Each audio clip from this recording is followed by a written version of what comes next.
Salary என்னன்னா 15,900 15,900 50,400 வரைக்கும் உங்களுக்கு சில நேம் வந்திருக்கா, ஷார்ட் லிஸ்ட் ஆயிருக்கீங்களா அப்படிங்கிறத நீங்கள் அங்கே போய் சர்ச் பண்ணி பார்த்துக்கலாம்.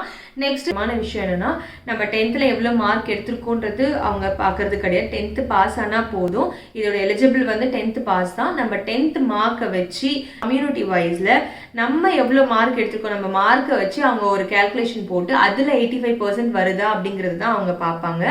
அதை பேஸ் பண்ணி 85% நம்மளோட கம்யூனிட்டி பேசிஸில் 85% வந்ததுக்கப்புறம் நமக்கு வந்து 15 மார்க்குக்கு தான் அவங்க இன்டர்வியூ பண்ண போகிறாங்க. நம்ம ப்ரிப்பேர் பண்ண வேண்டியது என்னென்னா, அந்த 15 மார்க்ஸ்க்கு இன்கேஸ் நம்ம செலக்ட் ஆகி ஷார்ட் லிஸ்ட்டு வந்துட்டோம்னா நம்ம ப்ரிப்பேர் பண்ண வேண்டியது என்னென்னா, அந்த 15 மார்க்குக்கு என்னென்னலாம் இன்டர்வியூவில் கேட்பாங்களோ அந்த 15 மார்க்ஸ்க்கு நம்ம ப்ரிப்பேர் பண்ணி ரெடியாக தரோவாக வச்சுக்கணும். அவங்க என்ன கொஷின் கேட்டாலும் நம்ம அதை ஆன்சர் பண்ணணும். அவ்வளோதான்.